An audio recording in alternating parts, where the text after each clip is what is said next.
તો ભારત માટે અને ભારત દેશના લોકો માટે ખૂબ જ સારા સમાચાર તે માટે કારણ કે એલપીજીના જથ્થા સાથે ભારતના વધુ બે જહાજ જે છે તે ભારત તરફ આવી રહ્યા છે। પ્રધાનમંત્રીને આપે લોકસભામાં પણ સાંભળ્યા હશે, રાજ્યસભામાં પણ સાંભળ્યા હશે અને તેમના તરફથી સ્પષ્ટ કરવામાં આવ્યું કે કઠિન પરિસ્થિતિ છે પરંતુ ભારત અડગ છે, ભારતની ડિપ્લોમેસી અડગ જોવા મળી રહી છે અને તેનું જે પરિણામ છે કે વધુ બે જહાજ જે છે તે આવી રહ્યા છે હોર્મુઝ સ્ટ્રેટ પસાર કરીને। જગવસંત અને પાઇન ગેસ જે છે તે નીકળી ચૂક્યા છે।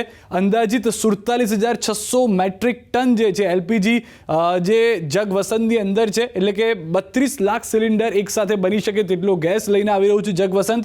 ન ફક્ત જગવસંત પરંતુ તેની સાથે સાથે બીજું એક જહાજ આવી રહ્યું છે જે છે પાઇન ગેસ કે જેની ક્ષમતા જે છે તે અંદાજિત 45,000 મેટ્રિક ટનની છે જેમાંથી પણ 31 લાખ સિલિન્ડર જે છે તે બની શકે છે।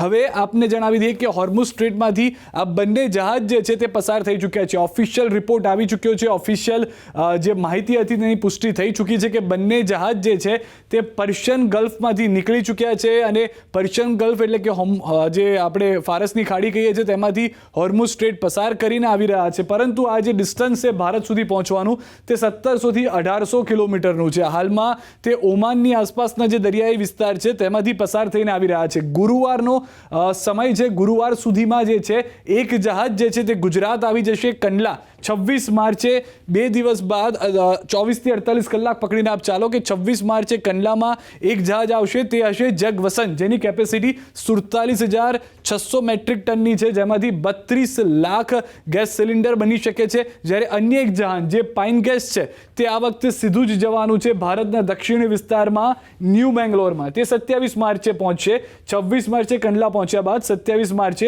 ન્યૂ બેંગ્લોર પહોંચશે। મરીન ટ્રાફિકથી તમામ જે માહિતી છે તે અમે મેળવી રહ્યા છે, મરીન ટ્રાફિક વેબસાઇટથી અમને આ માહિતી પણ પ્રાપ્ત થઈ રહી છે।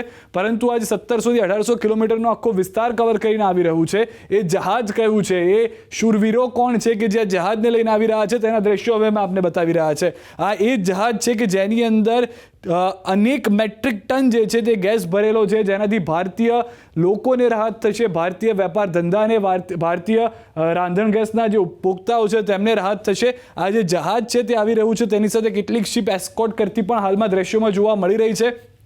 પરંતુ તેની સાથે સાથે આપ જોશો તો વિડીયોમાં એક ઝલક જોવા મળશે શૂરવીરોની કે જે આ જહાજને લઈને આવી રહ્યા છે। એક આ જે જહાજ લઈને આવતા પાયલટ છે તેના કામ કરતા લોકો છે, આ તે તમામ લોકો છે જેની તસવીર એક વિડીયોની અંદર થોડી ઘણી જોવા મળી રહી છે।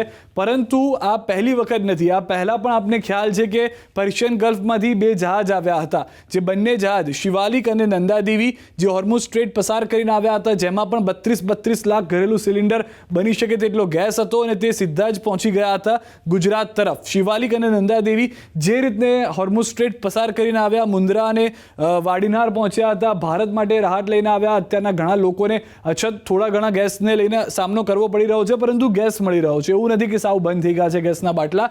તો તેવી જ રીતે વધુ બે જહાજ જે છે તે રવાના થયા હતા। એક જહાજ જે હતું ફુજેરાથી આવ્યું હતું જગલાડકી કે જેની અંદર ગેસ પણ હતો, 80,000 મેટ્રિક ટન કાચું તેલ પણ હતું, 3 કરોડ લીટર પેટ્રોલ હતું, 3 કરોડ લીટર ડીઝલ હતું, 45 લાખ કિલો એલપીજી એટલે કે 3 લાખ ઘરેલું સિલિન્ડર બની શકે તેવી પણ તેની ક્ષમતા હતી જે પણ મુન્દ્રા પહોંચ્યું હતું। તો આજે 3 જહાજ આવ્યા હતા, દેશભરમાં રાહત થઈ હતી, અફવાઓમાં લોકોને ન જવા માટે વારંવાર કહેવામાં આવી રહ્યું હતું। તેવી જ રીતે વધુ બે જે જહાજ આવી રહ્યા છે ભારત સરકાર તરફથી, ભારત સરકારના જે સેક્રેટરીઝ છે તેમના તરફથી પણ એ સ્પષ્ટતા કરી દેવામાં આવી છે કે ભારત પોતાના તમામ રસ્તા ખુલ્લા રાખ્યા છે। આ પહેલાં યુએસથી પણ જે જહાજો આવ્યા હતા તેની પણ મદદ લેવામાં આવી રહી છે જેમાંથી પણ ક્રૂડ આવી રહ્યું છે, રશિયાથી પણ ક્રૂડ આવી રહ્યા છે। ગેસના જે સ્ટોક સાથેના જે જહાજ છે તે 26 કંડલા પહોંચશે અને 27 ન્યૂ બેંગ્લોર। તો ભારત પાસે ગેસને લઈને પૂરતો સ્ટોક રહે, લોકોને હાલાકીનો સામનો ન કરવો પડે તેની પૂરતી વ્યવસ્થા કરવામાં આવી રહી છે। પ્રધાનમંત્રી તરફથી સ્પષ્ટતા કરવામાં આવી છે કે જો યુદ્ધ લાંબુ ચાલે છે તો પરિસ્થિતિ વણસી શકે છે પરંતુ લોકોએ ચિંતા કરવાની જરૂર નથી કારણ કે સરકાર તરફથી પૂરેપૂરા પ્રયાસ થઈ રહ્યા છે। જે પહેલાં લિમિટેડ દેશો સાથેની વાતચીત હતી, 20-21 દેશો સાથેની આપલે હતી, તે હવે 42 થી 43 દેશો સાથેની થઈ ગઈ છે જેના કારણે પણ જથ્થો પૂરતા પ્રમાણમાં ભારતને મળી રહેશે તે પણ વાત સ્પષ્ટ થઈ ચૂકી છે અને કોઈ પણ કાપ આપવાની વાત અત્યાર સુધીમાં કરવામાં નથી આવી, ના પેટ્રોલમાં, ના ડીઝલમાં, ના એલપીજીના બાટલામાં કે જે ઘરેલું ઉત્પાદકોને મળી રહ્યા છે તેમાં કોઈ કાપ અત્યાર સુધીમાં નહીં આવે તે સ્પષ્ટતા પણ કરી દેવામાં આવી છે।